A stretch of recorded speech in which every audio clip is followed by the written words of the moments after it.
Hey there, can I tell you a little bit about God's love and His goodness and how that not only that just applies to us, but my experience with Him. You see, I love playing video games and I've enjoyed placing my content with Marvel Rivals clips. I'm talking about my faith with God and what He's done for me. But lately, I've been struggling, and what I've been struggling with is putting love first the way that Jesus calls us to. Because if you know, Jesus says that this is how the people will know that you are a follower of mine, if you follow my commandments. And then as He's outlining these commandments for us to follow as believers, a lot of the time He's hitting on more specifically, love your neighbor as yourself, to love one another, to have charity for one another. And after all, charity in the old Greek term that it's used is the love form, that is an outward going love. That's not placed on merit or action. It's loving for just being. Like, you're a human being, I'm a human being. I love you because we are both made in the image of God. That does not mean I'm romantically involved with you personally per se, but I have a love for you that should honor you, that should wish well for you. And that's where I'm struggling. Not because I want to not be loving or I don't believe you deserve it.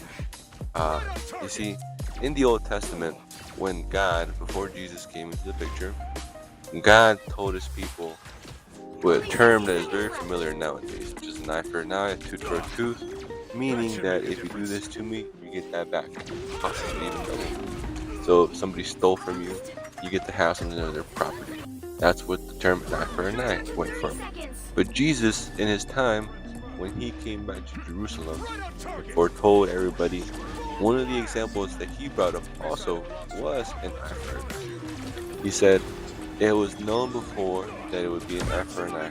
And I tell you now that, and I'm paraphrasing, that He's quoting that you are not to do that. Instead, you are to do good and love one another. And it's essentially not treating people how you want to be treated, but treating them how Jesus, which is through God, has called us to treat others.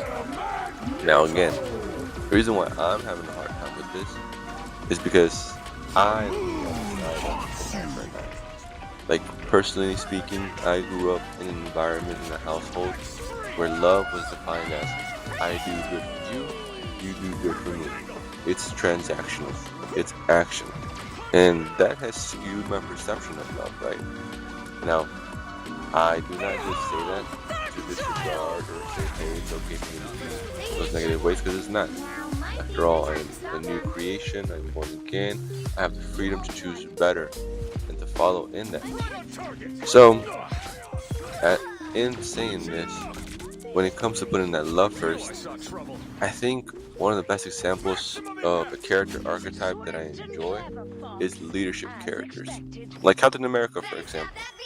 I think people like Captain America because he is the kind of individual and character that stands to his beliefs. Like in the MCU during Civil War, right? When he believes that they should not be signing up for the government contract that tells them they're basically going to be working for them and they can't act out on their own because of all the property damage that has happened. He's sticking by his beliefs, you know?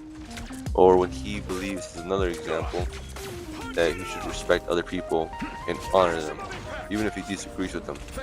Captain America just always has this characterization of firmly standing by his beliefs and not being mean, not being unkind or hateful, but really seeking that balance. And gosh, I love that. That's something that I aspire to do because I'm struggling with putting love first when someone is not being loving towards me, right? Jesus says to love your enemy as yourself. Now, sometimes that can mean we're showing mercy. I imagine it as such, like even if two people are fighting, like even to the death, right? They're fighting, it's sore like a gladiator fight. Loving your enemy could be showing them mercy in that moment. Or loving your enemy could be disengaging so that you both don't go further. I think there's definitely wiggle room for the interactions in those moments. But for me, it gets to me when people are not loving to me. And I feel like that's normal. Like, who likes to be disrespected? Nobody. Who likes to be hurt by others? Who likes to be punched or put down, shamed, disregarded, ignored? And not only do those things hurt emotionally, right? In a world that doesn't care about emotions, tells you actively that your emotional state is the least important.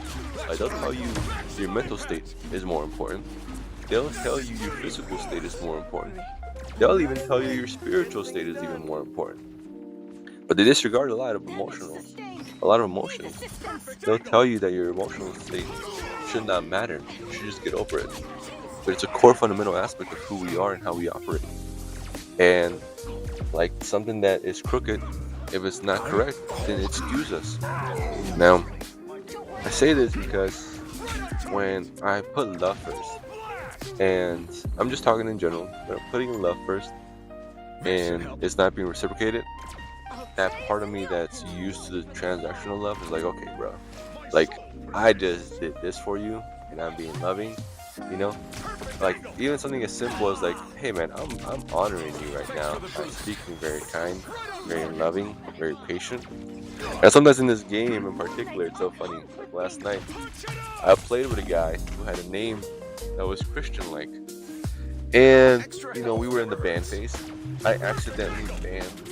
Sorry, I didn't ban it. I was trying to ban his name. I didn't see that he chose Namor. Like it was the first pick, and I was so caught up in just locking in my character, so somebody else in my team could see, hey, I'm trying to pick this character, and I tried to ban his character by accident. I really didn't mean it, and I hopped on the mic and I apologized. But before I even hopped on the mic, this dude was like, "Oh man, why are you being a hater? Like you're trying to ban my character, bro. You saw that I locked him in and everything. You're being X, Y, and Z." And mind you, this guy has like a Christ-like username, which that was hilarious. Because I was like, "Bro, you should not be talking to me like this right now, you know?" And I was like, "Dude, I'm sorry. I actually didn't see that you locked him in." And then I joked, but I was like, "Bro, you do know that you have a Christ-like name. This is not a Christ-like way to speak."